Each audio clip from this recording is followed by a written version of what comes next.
occurred pretty much as we had predicted. Today, we're doing a Reddit video. What, you're laughing at? You're laughing at me? Before we get into the video, I want you to realize that out there right now, there's a kid who grew up watching Cocomelon and Skibbity Toilet who's about to have their first lunchly. Alright, this is it.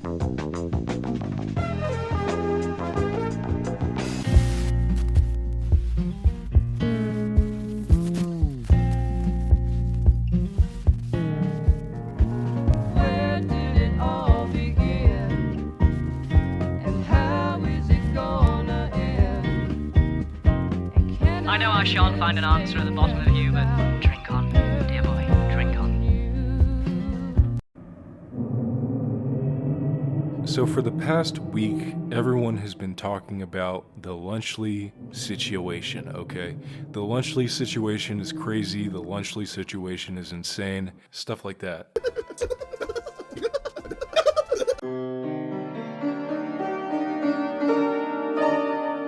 And while I think the majority of this criticism is valid, the thing is that at the end of the day, the average parent who's going to be buying Lunchly is not going to be on YouTube watching commentary videos about the mrbeast situation and how Logan Paul destroyed his reputation with Lunchly. What they watch on YouTube is probably Daily Dose of Internet and Funny Cat videos. They're not watching stuff about YouTube drama. The only YouTuber drama they ever hear about is whatever hits the front page of their news feed. And ultimately, because of this, I don't think the negative criticism that they're getting right now when it comes to Lunchly is going to affect their sales very much, because the people who will be buying it are not paying attention to any of this YouTube drama. So I want to look at Lunchly as a product. How well is it going to sell over time? Is it going to be successful? Is it going to last more than a year, or is it going to fizzle out in a few months, you know, make a few 100,000 sales and nobody talks about it again? Just looking in, it's already looking pretty grim. For example, with the mrbeast chocolate, there's a photo that was circulating around where they were trying to get rid of all the chocolate and they were selling it for an outrageously low price. They have found lead and other contaminants in Prime. Then there was another photo posted to the KSI subreddit which shows a Lunchly that has been marked all the way down to $1.44. And in defense of Lunchly in that situation, it seems like what most likely happened is that the boxes were damaged, so the price was reduced to sell those damaged goods. This much of a price reduction has not happened anywhere else as far as I can tell. Now, while I said that the average parent is not going to be aware of YouTube drama, what they are going to be aware of is, unfortunately for Lunchly, two of the creators associated with it have had negative mainstream media articles posted and seen by lots of people. KSI, I'm going to be honest, this isn't a dig on his popularity or anything, but the average late 20s to 30-year-old parent does not know who KSI is. Maybe in the UK there might be a few, but in the United States, I'm pretty sure the average unk out there is not aware of who KSI is. But when it comes to Logan Paul and mrbeast,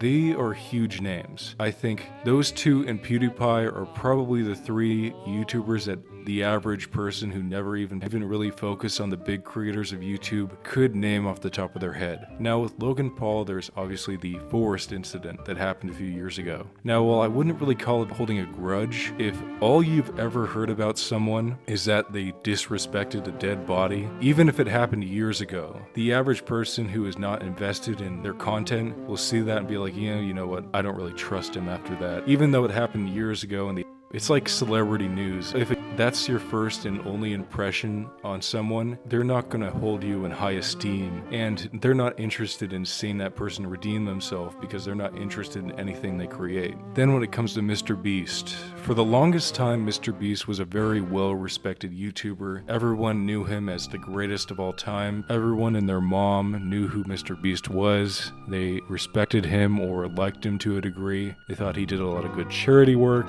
that he was just a wholesome guy who gave away his money. And even if the content wasn't something that you would enjoy watching, at least he was making the world a better place. Allegedly.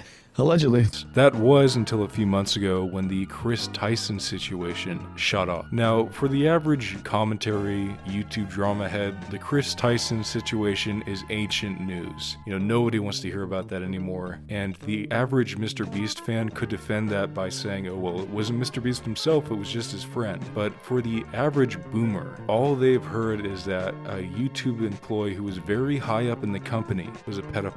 They might not even know the specific details. They might even assume that this was like an Epstein-level individual. Even my mom brought up the Chris Tyson situation with me, and the only other time I've heard her bring up YouTuber drama was probably all the way back when the Forest incident happened. They're going to see the headline, they might read a little bit into it, and be like, oh, you know what, my kids still watch this guy, but I don't really trust him. So the name of MrBeast just from that has been pretty tarnished to the average adult. And then going further, just recently, more news about the MrBeast games has been hitting the mainstream. Not as many parents are hearing about it, but I'm sure a lot have. Now, something funny I realized earlier today that nobody else has brought up is relating to their slogan that it is a better for you product, it is a healthier option for Lunchables. Well, there already is a healthier option for Lunchables that sells for the exact same price. I'm talking about Hillshare. We're in a recession, everything is expensive. A lot of parents don't even really care what they're feeding their kids as long as it's cheap. A lunch leaf for $4, a Lunchable for $3.29 or something, and then whatever that other knockoff brand is that usually goes for like $1.95. They're probably going to get them the Lunchable or the other cheap option I can't name at the moment. The text in the graphic design doesn't really communicate that it's supposed to be a healthier food, so the people in the market for a healthy Lunchable are going to be going for Hillshare. If they know nothing about these three YouTubers and their kids don't talk about it, all they're going to see Lunchly as is a slightly more expensive version of Lunchable. Some of them might even assume the only reason the price is higher is because it has a large drink inside of it.